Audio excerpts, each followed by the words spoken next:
All right, it's 2024 wrapped. I haven't done this since June. So it's been a while. Wind up 2024. Well, I guess we started with the New Year's Eve bash, Centennial Park.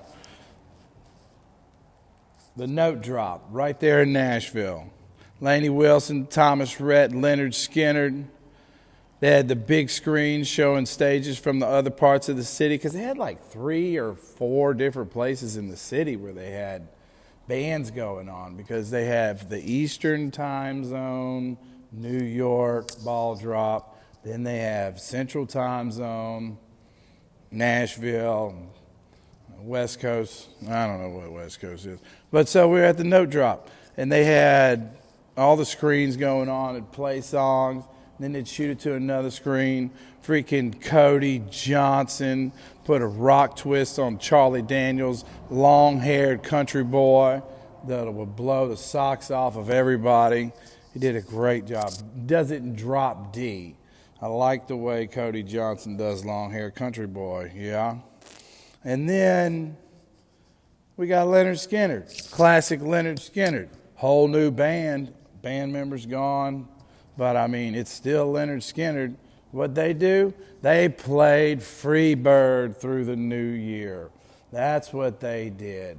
Free Bird ended with the fireworks going off. I ain't ever sat around and listened to the whole song, Free Bird, on the phone. I mean, it might have played while I was by a fire or something. But, man, let me tell you something. Live, shoot. They start hitting them guitar licks. And all them ladies just started dancing. Oh, it was a great time. Great time. Jammed in the new year, Leonard Skinner, Free Bird. So June 19th was the last time I put out an episode. Or maybe, I was having an episode. I had a lot to say. I was figuring out who the bad guys were, who the good guys were, who had my back, who didn't. Quite frankly, after the last episode was recorded, that was when I figured out I didn't know much of anything at all. About then was when I figured out that life was just a journey. And it was... It caught me. It caught me, and it stopped me, and... I just pushed pause on everything, you know? I was furious at Santa Claus, hated Christmas, got divorced in 2017, so I moved around a lot, stayed homesick, and all Santa gave me, because I was on the naughty list, was a bunch of coal every year, just to burn hotter and hotter and hotter. Quite bitter. Now, the emotions kind of stayed bitter for, well, let's just not say that they go away, but the thinking and the knowing, what you think, what I know is way different than what I feel. So I just learned that what you're feeling is not accurate to what's going on at all.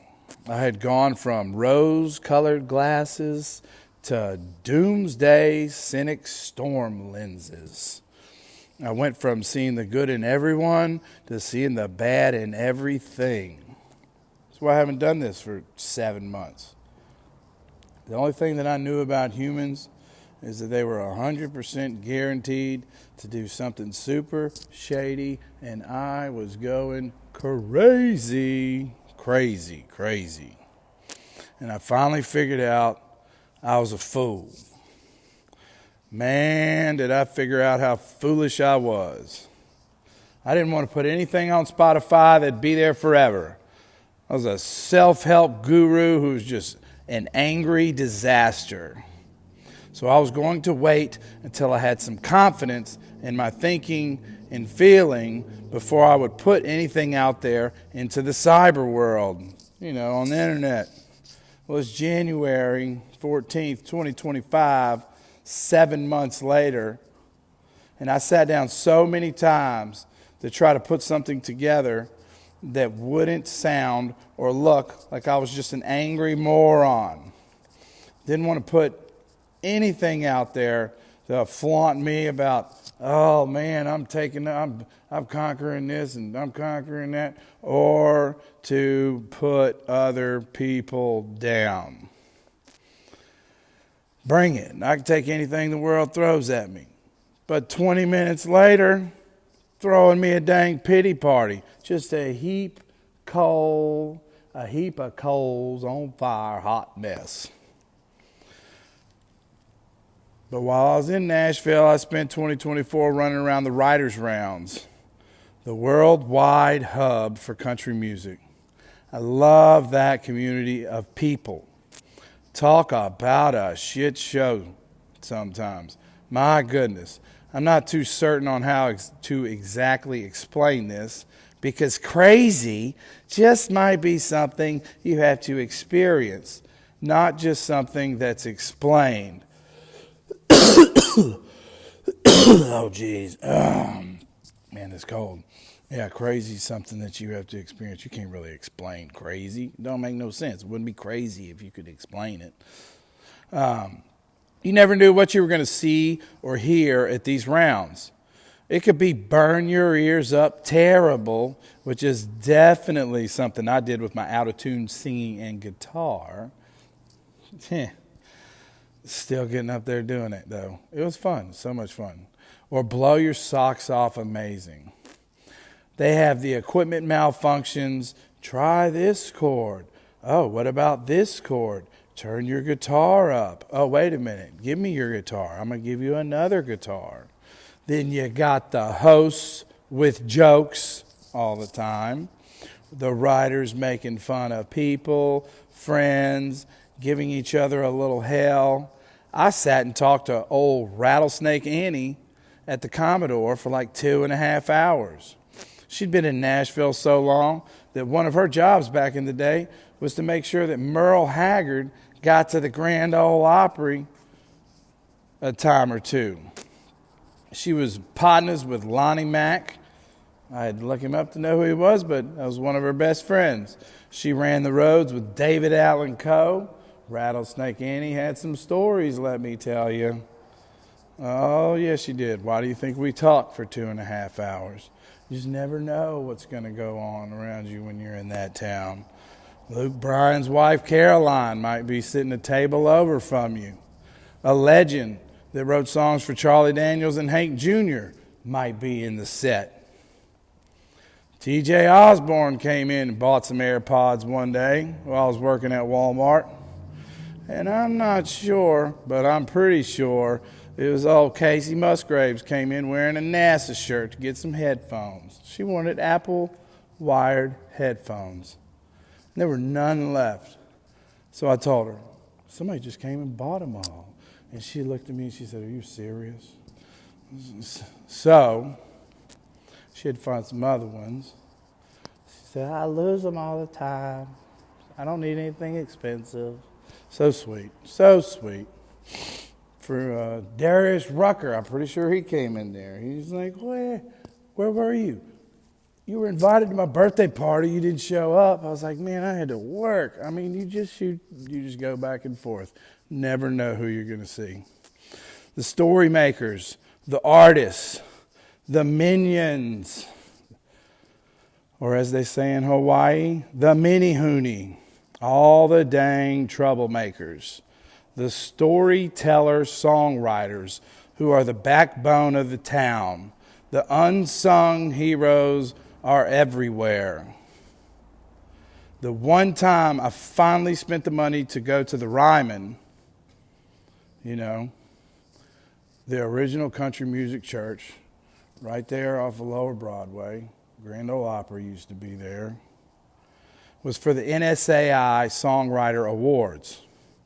Alan Jackson did a set, Jamie Johnson sung a song, Ashley Gorley won Songwriter of the Year again. Benji Davis, who is from back home here in Louisiana, Baton Rouge, was a writer on one of the Cody Johnson songs. It was the Painter. He was one of the writers on The Painter. So since it won Song of the Year, he got to be up there with the writers for The Painter. And it was just neat seeing somebody from back home right up there on the stage at the Ryman. It's full of people who you would never know are the ones making our favorite songs. 3 hours of the people who are turning these stories of folks moving to town from the world to the radio. That's what the NSAI awards were. It was 3 hours of people turning 3 chords in the truth into songs that we hear on the radio. Real stories, people moving to town. It was an amazing night. It really was. You know? Chris Stapleton, From a Room, Volume 1 and 2. Go down you a fifth of whiskey and get you some of that. Those are 2 heavy-duty albums. Chris Stapleton, From a Room, Volume 1 and 2. But how about that old Nashville snow day? I was out there on my little electric bike, playing in it like a little kid, taking pictures all over town, freezing my toes off. All I had was tennis shoes. Rode around for like an hour and a half. It was like 10 degrees. When I got back to the house, I was literally froze, couldn't feel my toes, got in the tub. I bet it was an hour before I felt okay. When I got in that tub, in that warm water, I thought those froze toes were going to fall off. Hurt so bad. Maybe I was about to experience some frostbite. My toes ain't ever been that cold before. Never. And then put them in that warm water, they felt like they was going to fall off. So weird. But the snow day was amazing. And I do have some pictures that I'll love forever. Especially the Gibson truck over there off of Demumbrian. The Gibson truck was over there off of Demumbrian. I got a good picture of that old Gibson truck.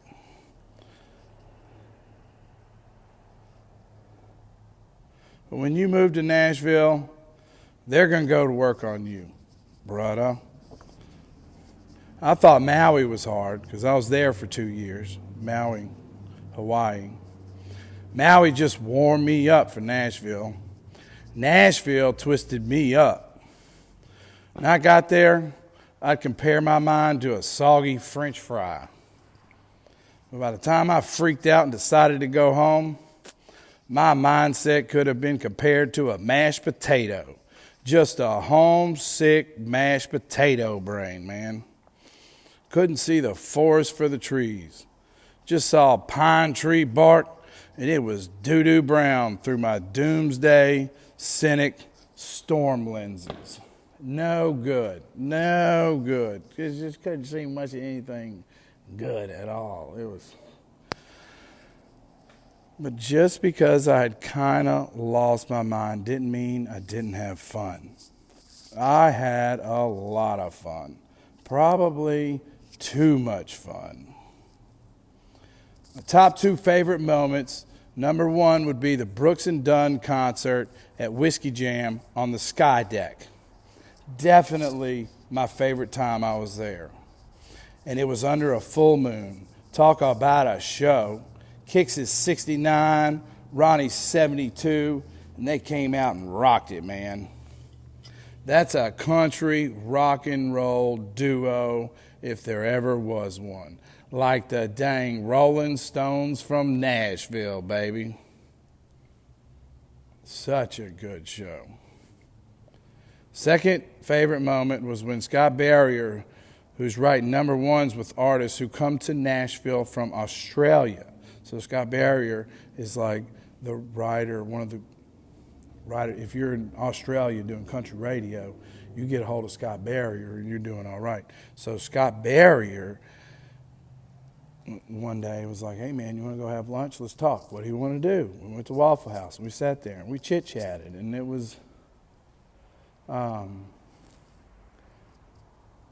amongst a lot of people you can still feel alone, but when he did that, it gave me a feeling of acceptance in the community. It can't really be explained, but maybe that could be my number one moment, because getting connected is more important than having fun. I might have had more fun at the Brooks and Dunn concert, but when that happened, the acceptance from the Nashville community was something that I felt. And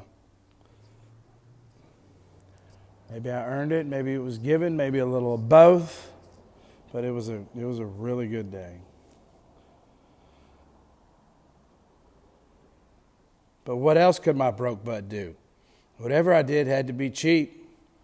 Watching the concerts from Nissan Stadium on the pedestrian bridge, Post Malone, Morgan Wallen, the CMA Fest. How about the time those two guys climbed to the top of the Batman building, one on each peak? That was freaking wild. And when the Morgan Wallen did 3 nights there. So 2 of those nights I went and sat on that bridge and I just played my guitar while all of those 60,000 people went from Nissan to Broadway. And oh my goodness, talk about a show.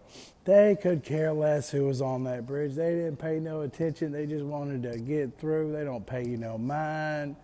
You're sitting there watching all these girls that are so happy leaving, and all the guys that they drugged there just, it's like, I just need a drink. They couldn't wait to leave. It's really funny watching that. I can tell you that.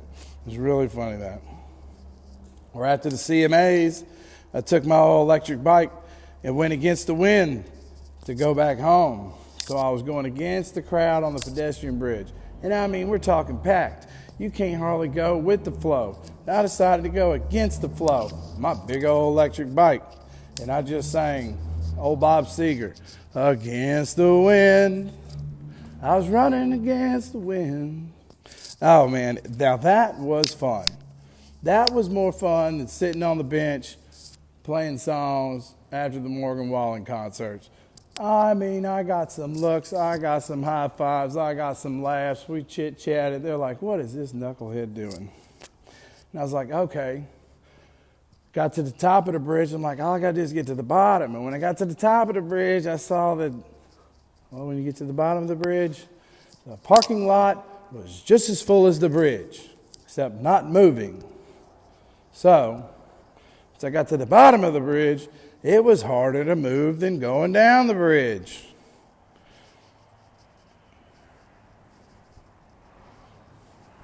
They were funneling towards the bridge, and I was trying to get out.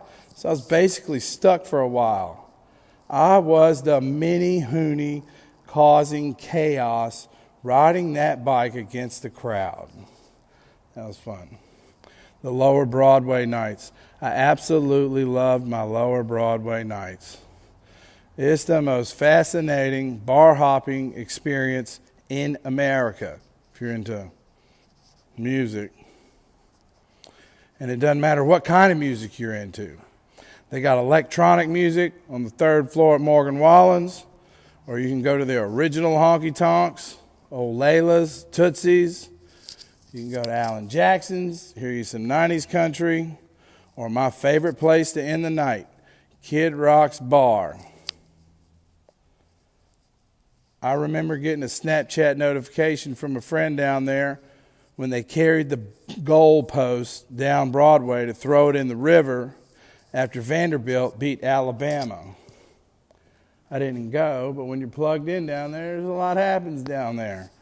You know, I'm looking at my buddy's Snapchat. He just walked outside because he's working down there, and they're carrying the dang goalposts. I'm like, what in the heck? That had to have been a good night. Had to have been a good night. He's so full down there. So full down there.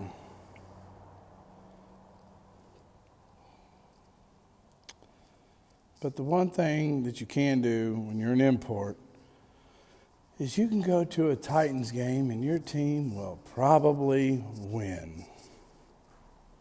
Because the Titans, you already know. You could be a Saints fan and decide to go to see your team and wear your shirt. Because the Saints are probably going to beat the dang Titans. It's a coin toss on who's going to win. But 2024 was quite an eventful year, to say the least. I turned 40, lived in Nashville for a year, sold cell phones at Walmart, got really good at it, got really good at jumping hurdles. Well, trying to jump them, knocking most of them down and face planting in the dirt. You got mud on your face, big disgrace, just a kicking your can all over the place. But I'm still kicking chicken. And make sure you don't put your hand where you wouldn't put your face. So, time to get some more out there. Keep on going. Happy New Year.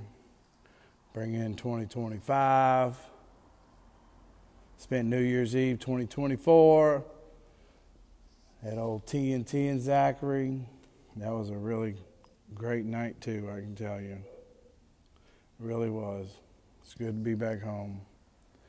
Missing Nashville, missing home, homesick. Oh, geez, what do you do? All right, I'm gone. Don't put your hand where you wouldn't put your face.